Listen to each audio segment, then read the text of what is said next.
Members of Congress, I have the high privilege and the distinct honor in presenting to you His Excellency Narendra Modi, Prime Minister of the Republic of India.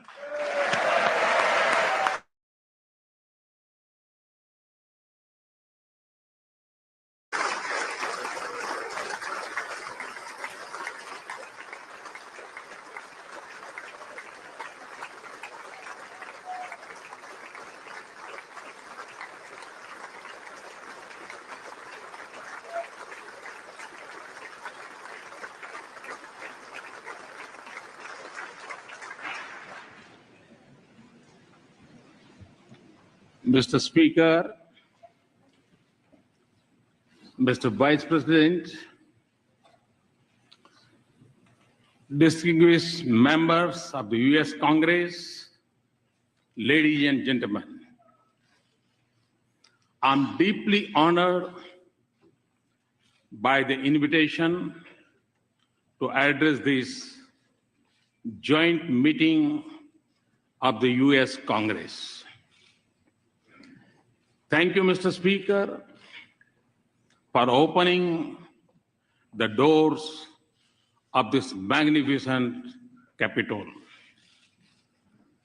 This temple of democracy has encouraged and empowered other democracies the world over.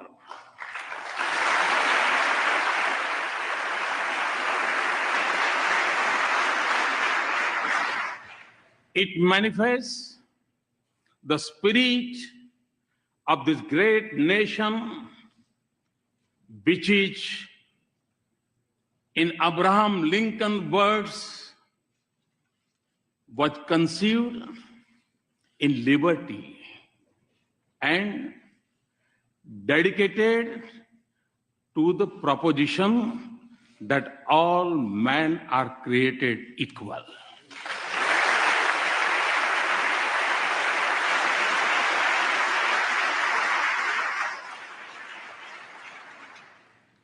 In granting me this opportunity, you have honored the world's largest democracy and its 1.25 billion people.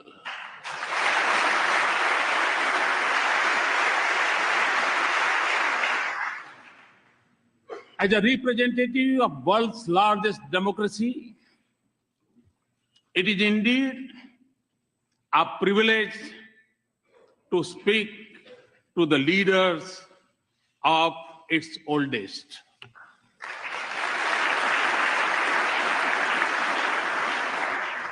Mr. Speaker, 2 days ago, I began my visit by going to the Arlington National Cemetery, the final resting place of many brave soldiers of this great land.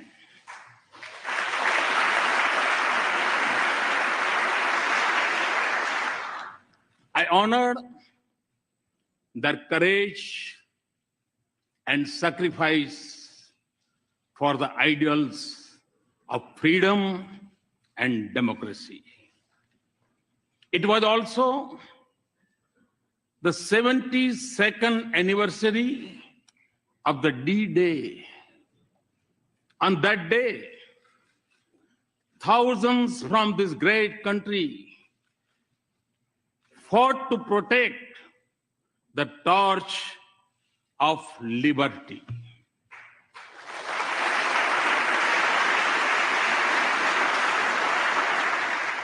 They sacrificed their lives so that the world lives in freedom. I applaud, India applauds the great sacrifices of the men and women from the land of the free and the home of the brave in service of mankind.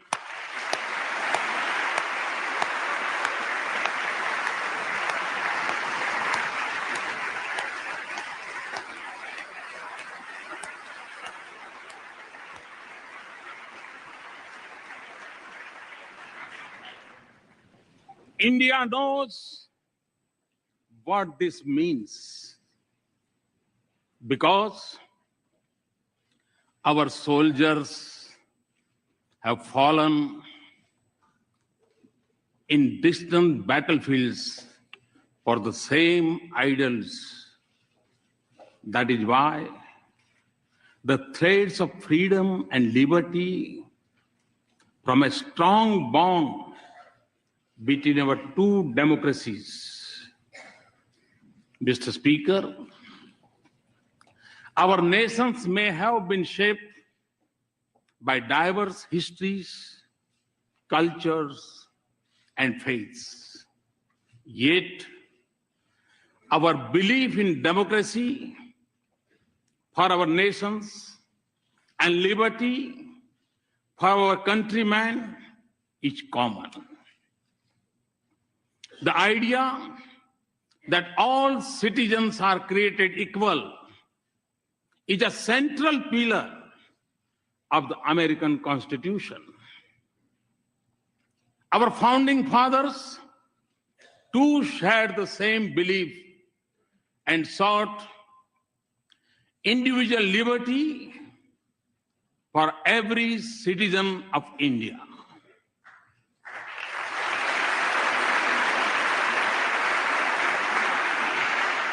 There were many who doubted India when, as a newly independent nation, we repose our faith in democracy. Indeed, wagers were made on our future, but the people of India did not waver. Our founders created a modern nation with freedom, democracy, and equality at the essence of its soul. And in doing so, they assured that we continue to celebrate our age-old diversity.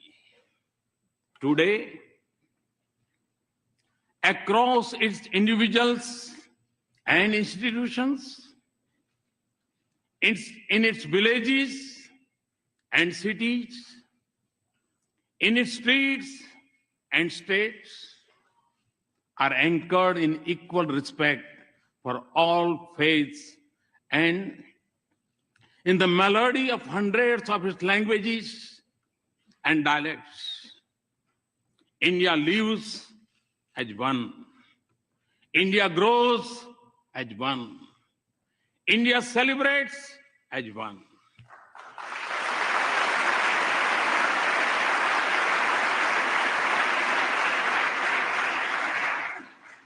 Mr. Speaker, modern India is in its 70th year. For my government, the Constitution is its real holy book. And in that holy book, freedom of faith, speech, and franchise, and equality of all citizens, regardless of background, are enshrined as fundamental rights.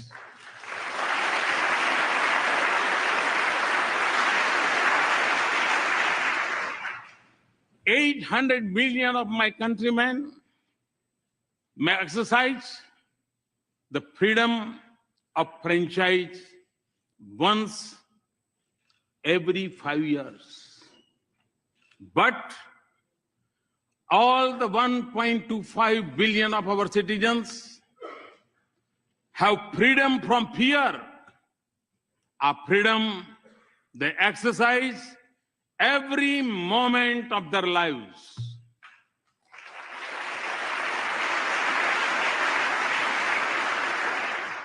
Distinguished members, engagement between our two democracies has been visible in the manner in which our thinkers impacted one another and shaped the course of our societies. Thoreau's idea of civil disobedience influenced our political thoughts. And similarly, the call by the great sage of India, Swami Vivekananda, to embrace humanity was most famously delivered in Chicago.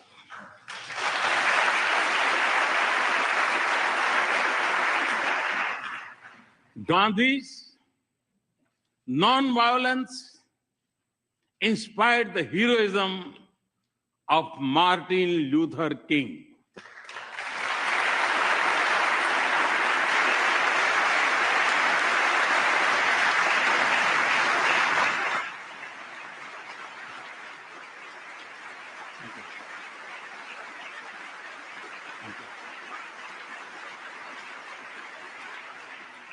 Today, a mere distance of 3 miles separates the Martin Luther King Memorial at Tidal Basin from the statue of Gandhi at Massachusetts Avenue.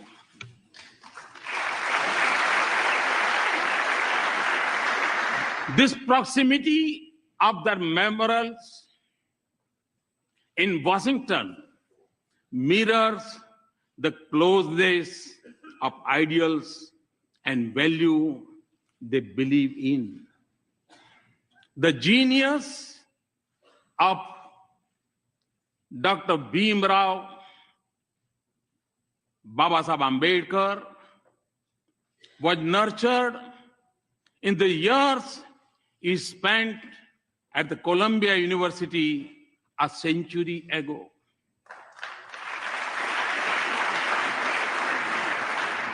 The impact of US Constitution on him was reflected in his drafting of the Indian Constitution some 3 decades later.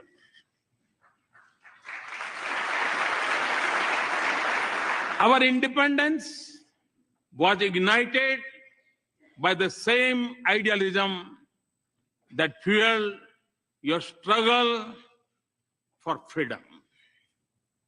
No wonder then that former Prime Minister of India, Sri Atal Bihari Vajpayee, called India and the US natural allies.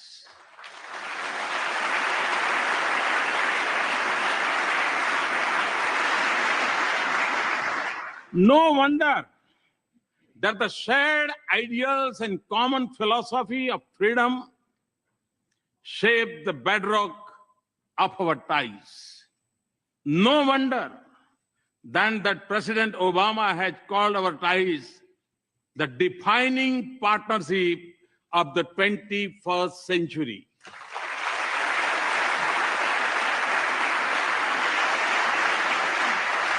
Mr. Speaker, more than 15 years ago, Prime Minister Vajpayee stood here and gave a call to step out of the shadow of hesitation of the past. The pages of our friendship since then tell a remarkable story. Today, our relationship has overcome the hesitations of history.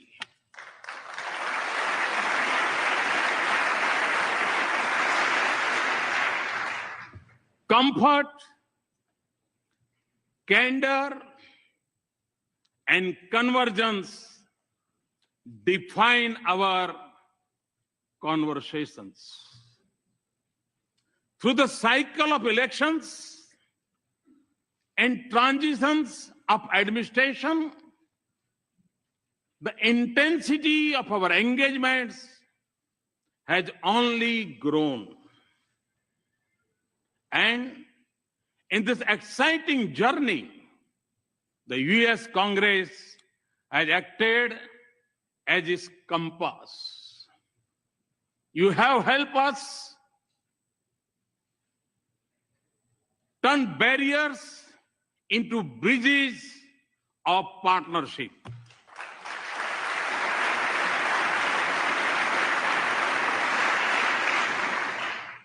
In the fall of 2008, when the Congress passed the India-US Civil Nuclear Cooperation Agreement, it changed the very colors of leaves of our relationship.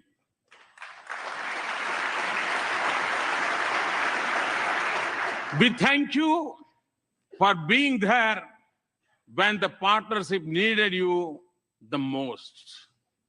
You have also stood by us in times of sorrow. India will never forget the solidarity shown by the US Congress when terrorists from across our border attacked Mumbai in November of 2008.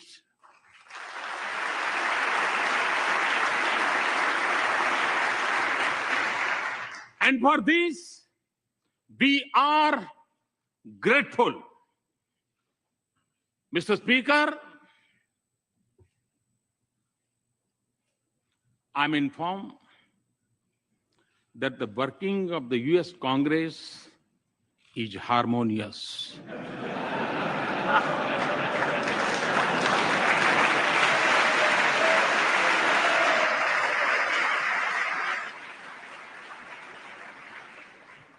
I'm also told that you are well known for your bipartisanship.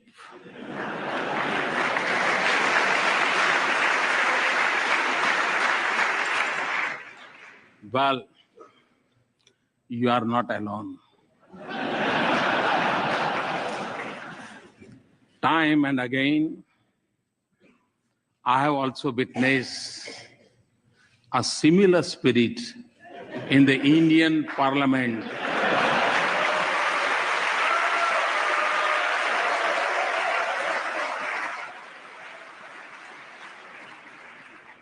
Especially in upper house.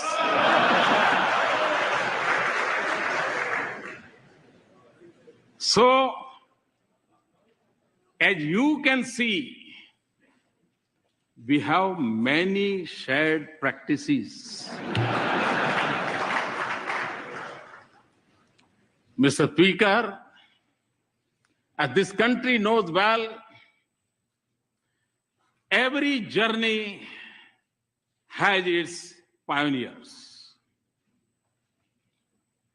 Very early on, they shaped a development partnership, even when our meeting ground was more limited. The genius of Norman Borlaug brought the Green Revolution and food security to my country.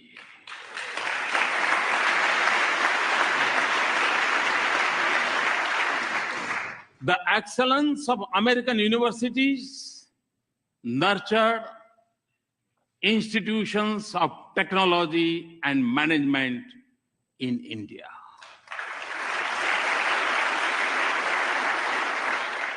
And I could go on, but fast forward to the present.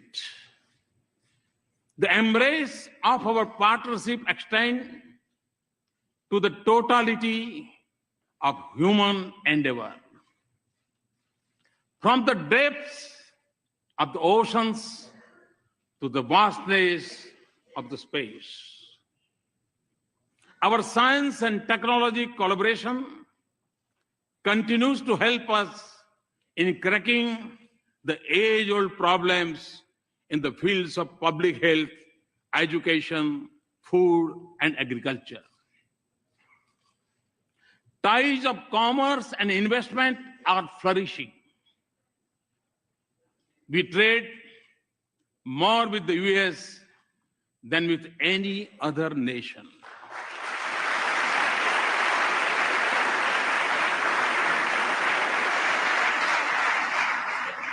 And the flow of goods, services, and capital between us generates jobs in both our societies. As in trade, so in defense. India exercises with the United States more than we do with any other partner.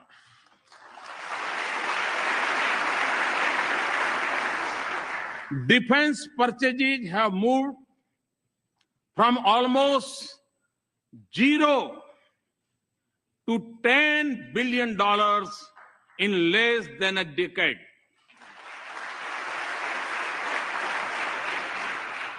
Our cooperation also secures our cities and citizens from terrorists and protects our critical infrastructure from cyber threats.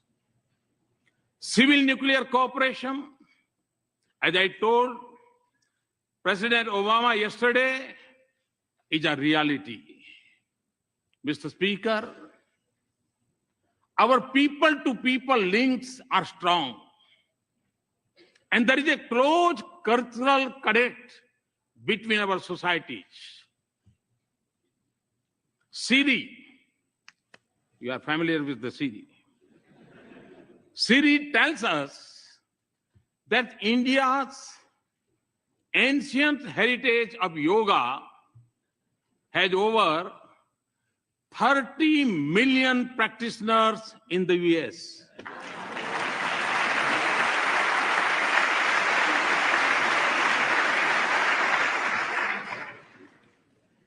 It is estimated that more Americans bend for yoga than to throw a curveball. And no, Mr. Speaker, we have not yet claimed intellectual property right on yoga.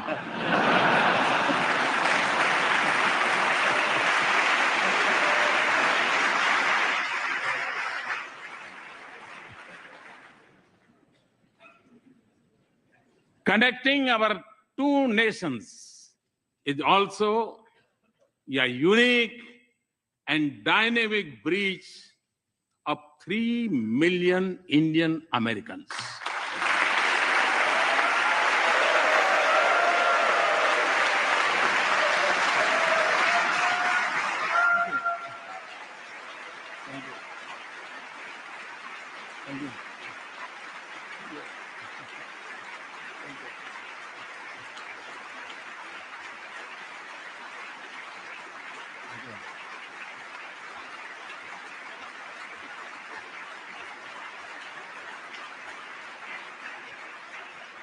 Today,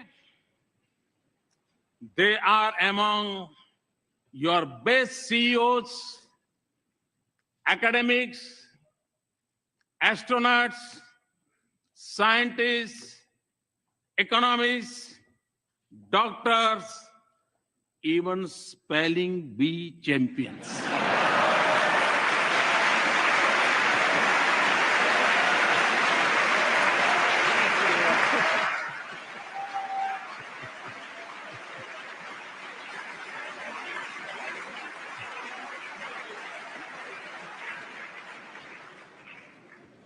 They are your strength. They are also the pride of India.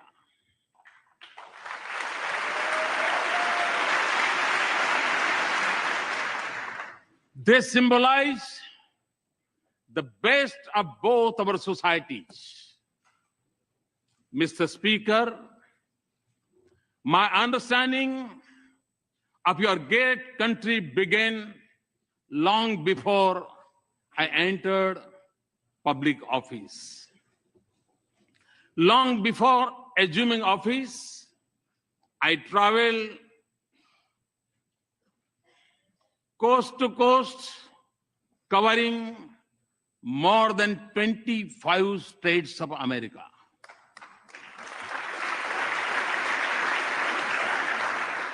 I realized then that the real strength of the US was in the dreams of its people and the boldness of their ambitions.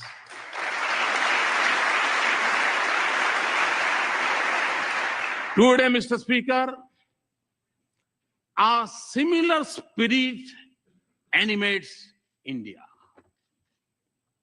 Over 800 million youth are spatially impatient. India is undergoing a profound social and economic change. 1 billion of its citizens are already politically empowered. My dream is to economically empower them through many social and economical transformations, and do so by 2022, the 75th anniversary of India's independence. My to-do list is long and ambitious, but you will understand it includes a vibrant rural economy with a robust farm sector, a roof over each head, and electricity for all households. To skill millions of our youth, build 100 smart cities, have a broadband for 1 billion, and connect our villages to the digital world. And create a 21st century rail, road, and port infrastructure. These are not just aspirations. They are goals to be reached in a finite time frame and to be achieved with a light carbon footprint with greater emphasis on renewables.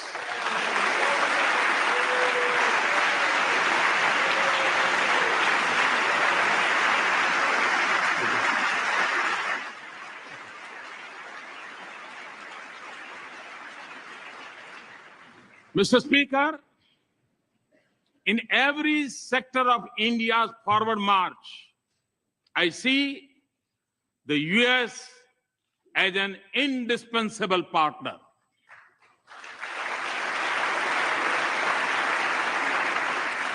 Many of you also believe that a stronger and prosperous India is in America's strategic interest.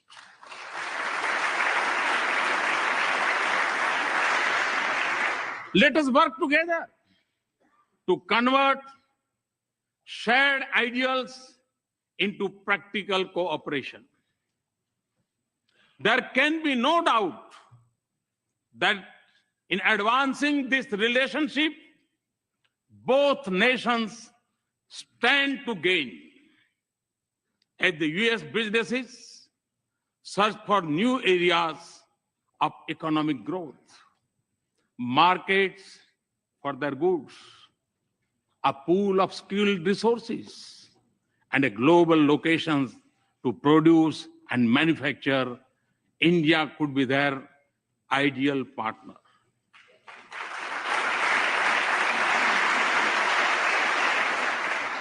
India's strong economy and growth rate of 7.6% annum is creating a new opportunities for our mutual prosperity.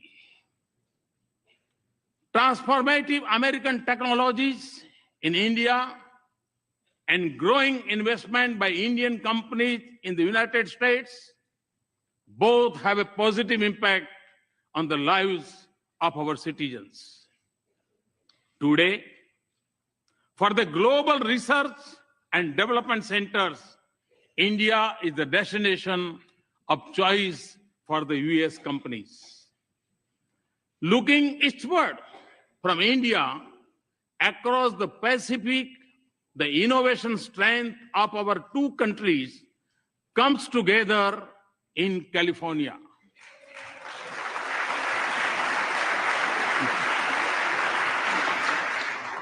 Here, the innovative genius of America and India's intellectual creativity are working to shape new industries of the future. Mr. Speaker, the 21st century has brought with it great opportunities, but it has also come with its own set of challenges. While some parts of the world are islands of growing economic prosperity, others are mired in conflicts. In Asia, the absence of an agreed security architecture creates uncertainty. Threats of terror are expanding and new challenges are emerging in cyber and outer space. And global institutions conceived in 20th century seem unable to cope with new challenges or take on new responsibilities. In this world of multiple transitions and economic opportunities, growing uncertainties and political complexities, existing threats and new challenges, our engagement can make a difference by promoting cooperation, not dominance, connectivity, not isolation.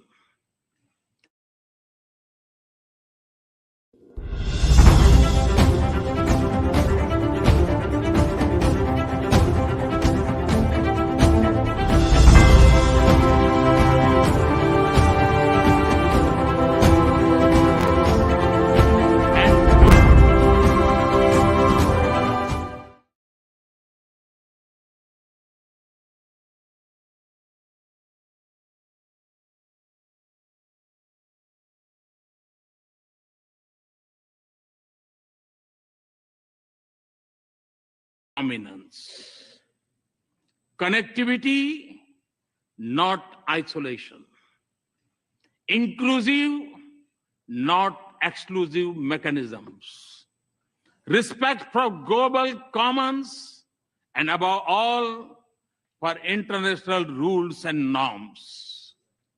India is already assuming her responsibilities in securing the Indian Ocean region.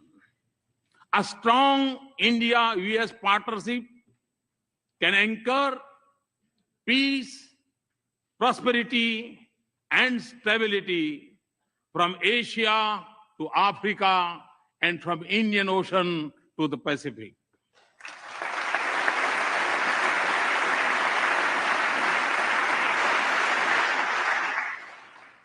It can also help ensure security of the sea lanes of commerce and freedom of navigation on seas.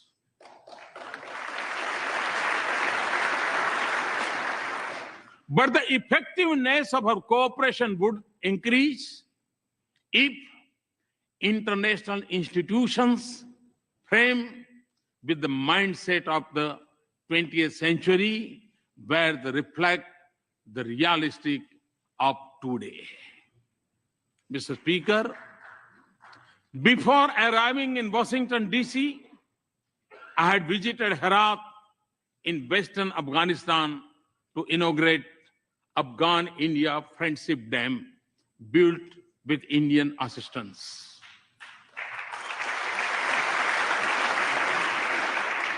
I was also there on the Christmas Day last year to dedicate to that proud nation, its parliament, a testimony to our democratic ties. Afghans naturally recognize that the sacrifices of America have helped create a better life.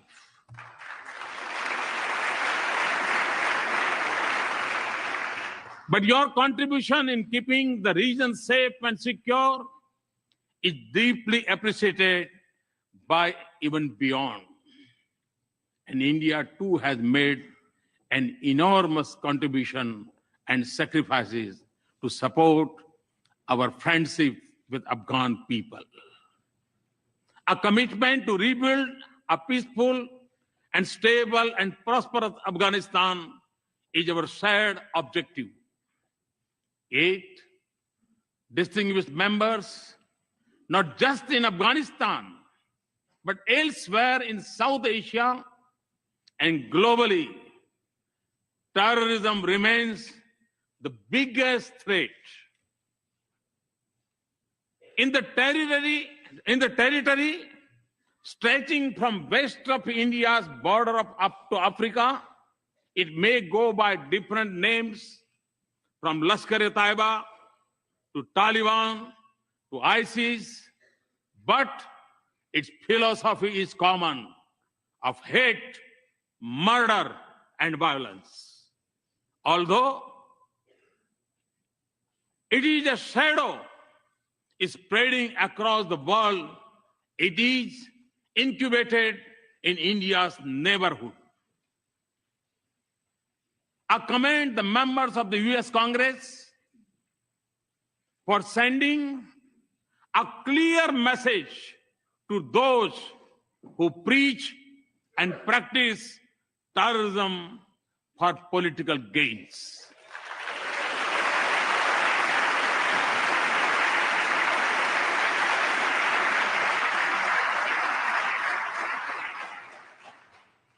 Refusing to reward them is the first step towards holding them accountable for their actions.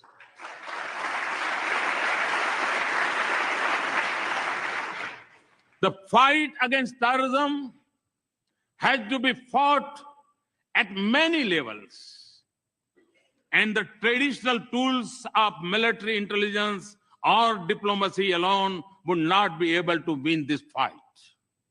Mr. Speaker, we have both lost civilians and soldiers in combating terrorism. The need of the hour is for us to deepen our security cooperation and base it on a policy that isolates those who harbor, support, and sponsor terrorists.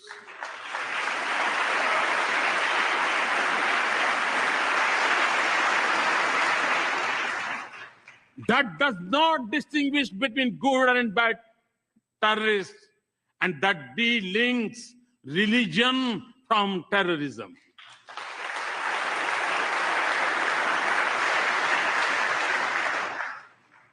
Also, for us to succeed, those who believe in humanity must come together to fight for it as one and speak against this menace in one voice.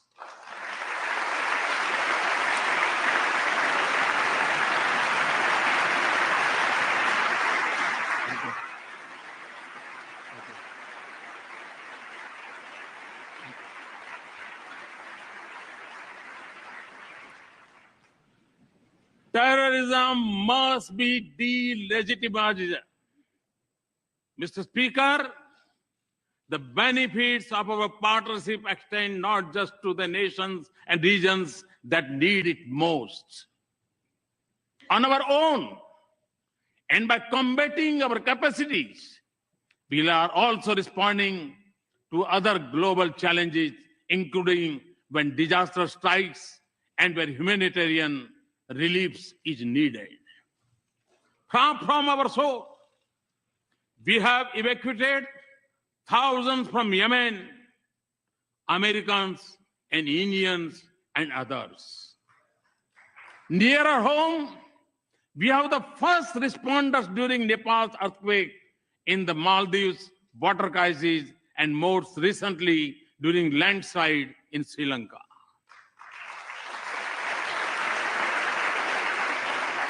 We are also one of the largest contributors of troops to UN peacekeeping operations. Often, India and the US have combined their strengths in science and technology and innovation to help fight hunger, poverty, disease, and literacy in different parts of the world. The success of our partnership is also opening up new opportunities for learning, security, and development from Asia to Africa. And the protection of environment and caring for the planet is central for our shared vision of a just world.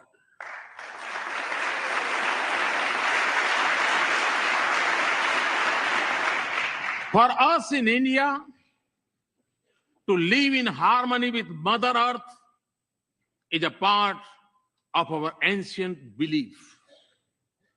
And to take from nature only what is most essential is a part of our Indian culture. Our partnership, therefore, aims to balance responsibilities with capabilities. And it also focuses on new ways to increase the availability and use of renewable energy.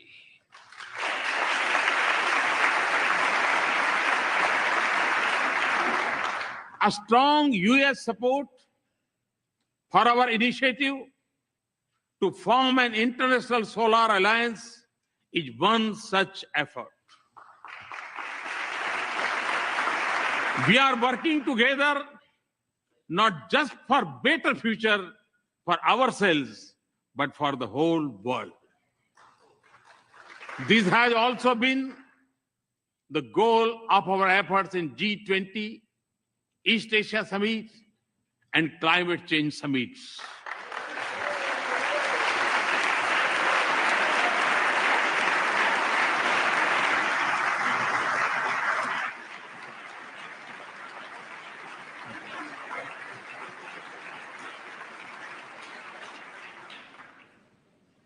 Mr. Speaker, as we deepen our partnership, there will be times when we would have differing perspectives.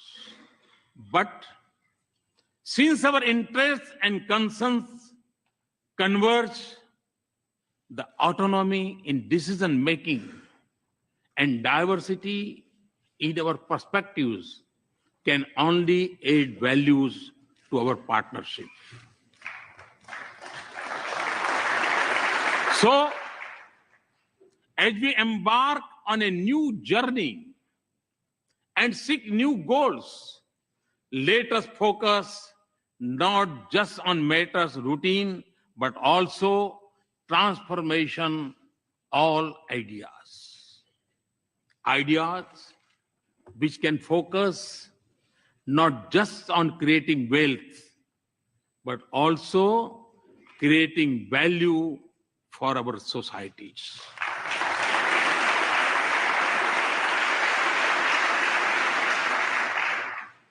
Not just on immediate gains, but also long-term benefits.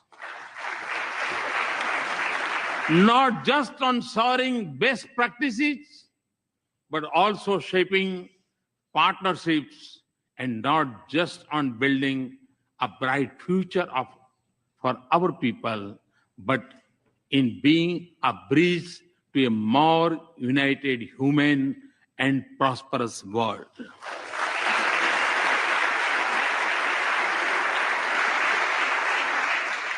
And important for the success of this journey would be a need to view it with new eyes and new sensitivities.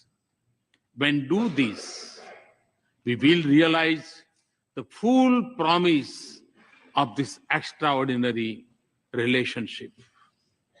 Mr. Speaker, in my final thoughts and words, let me emphasize that our relationship is prime for a momentous future. The constraints of the past are behind us, and foundations of the future are firmly in place. In the lines of Walt Whitman, the orchestra have sufficiently tuned their instruments. The baton has given the signal. And to that, if I might add, there is a new symphony in play.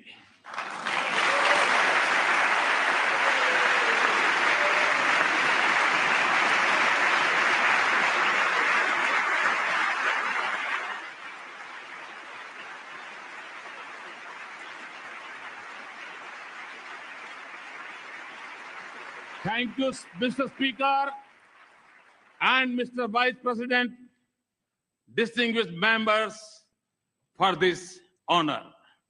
Thank you. Thank you very much. Thanks a lot.